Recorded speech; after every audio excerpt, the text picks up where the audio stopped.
Wala nang maraming paligoy-ligoy pa, diretso sa punto na. Maiksi lang ang komentaryo, pero diretso sa punto. Maraming kuro-kuro, may tiwali, may totoo. Dito, sa puntong diretso tayo. Punto, diretso. Si Bong Revilla. Nag-ano na. Sabi niya, please pray for me and my family. Yung kiusap ni kiusap ni Bong Revilla. Kasi nga sa mga itong mga press conferences ng ICI, ng Ombudsman, nababanggit talaga siya. At sabi mismo ng ICI, nirekomenda talaga nilang kasuhan si Bong Revilla.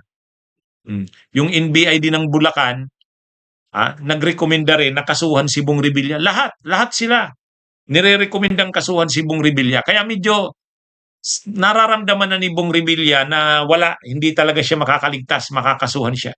Yung sabi ni Ombudsman Boying Rimulya na may 2 senador na nalalabas ang arrest warrant bago ang December 15, parang sigurado nang isa doon si Bong Revilla. At baka ang isa pa nga si Jingo Estrada. O di kung si Bong Revilla at Jingo Estrada yon, ano na naman? Uulit na naman, makukulong sila. Mukhang nakikinikinita na ni Bong Revilla na maglalabas ng arrest warrant laban sa kanya at aarestuhin siya. Kaya sa kanyang mga supporters, sabi niya, please pray for me and my family. Yan Yan ang problema, Bong Revilla. Dapat sana matapos mong nalampasan yung kaso mo noon sa Napoles, yung PDAP scam, dapat hindi na kayo umulit ni Jinggoy. Hindi na kayo umulit ni Jinggoy. Ito, PDAP scam 2.0 na naman to eh. Actually, yung dating PDAP, pork barrel, ito na naman yun. Pork barrel na naman to ng congressman at senador eh. At ang ginawa na naman, yung dati, yung pork barrel noon ni Napoles, yung PDAP noon, linagay nila kay Napoles dahil kay Napoles, pag linagay mo doon, ghost.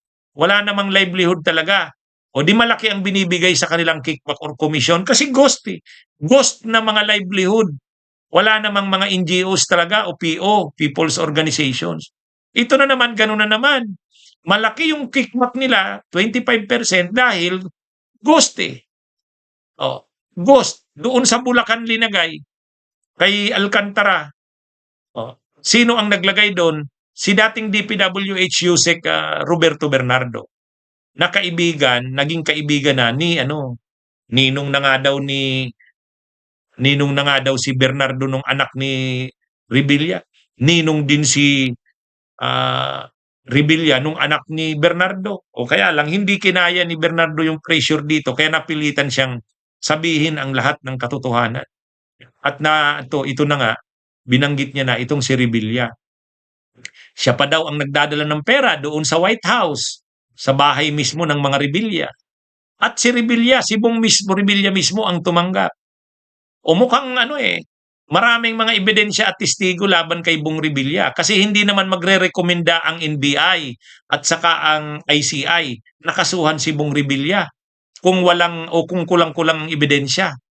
Si Grace po nga, saka si Angara at saka si Nancy Binay, pinapaimbestigahan pa kasi malamang kulang-kulang pang ebidensya bagamat nabanggit na ni Bernardo. Pero itong si Revilla talagang nirekomenda ng ICI, nirekomenda ng NBI. So matibay na ang ebidensya dito. Matibay na. Kaya nararamdaman din siguro ni Bong Revilla, mukhang mai-issuehan siya ng arrest warrant at aarestuhin na naman siya. Kaya ngayon, siya ngayon. Napilitan na siyang makiusap sa mga tao na kaibigan niya, kakilala, supporters. Please pray for me and my family. Yan yun. Ang problema, kung nakaligtas siya doon sa yung kay Napoles, ay baka dito hindi na siya. O kaya, bago siya dito makaligtas na naman, ilang taon na naman siyang makukulong. No bail pa naman to. No bail din ito eh. No bail din ito. Yan ang problema ni Bong Revilla. Ganyan din si Jinggoy. Oh. Kung totoo itong aligasyon sa kanila na involved nga naman sila dito sa katiwalian na 'to, korapsyon na ito, o dito na ito kay flood control scam na ito, naulit na naman yung dati nila noon. Dati sila ni Revilla ay ni Jinggoy Estrada.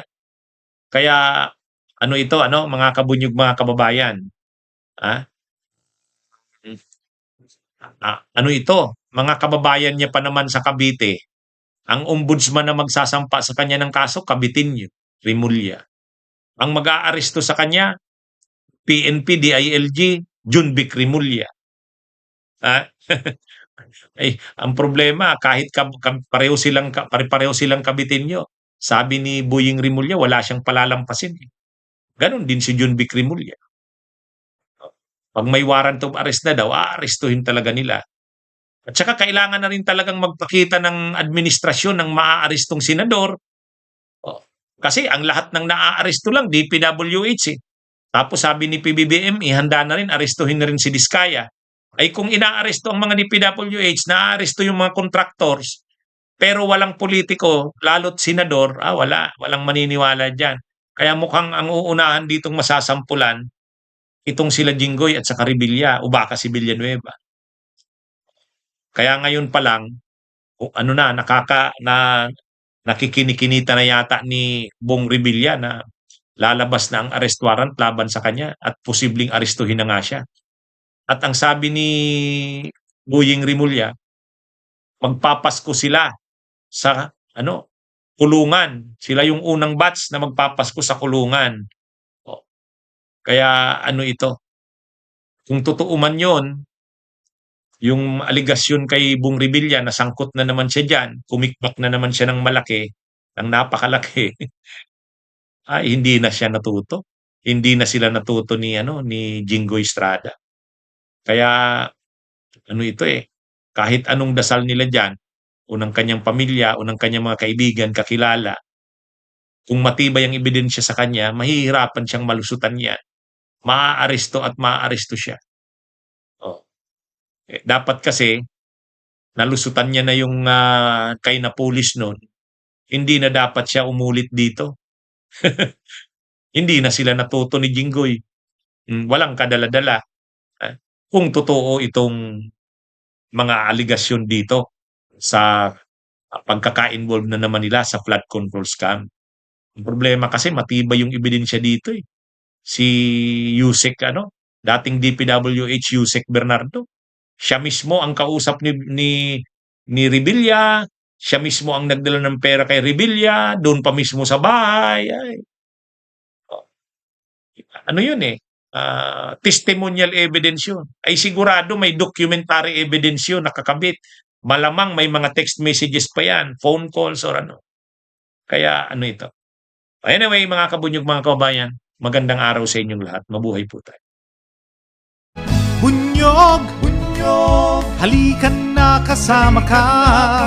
Bunyog, kapag buklod ay may pag-asa.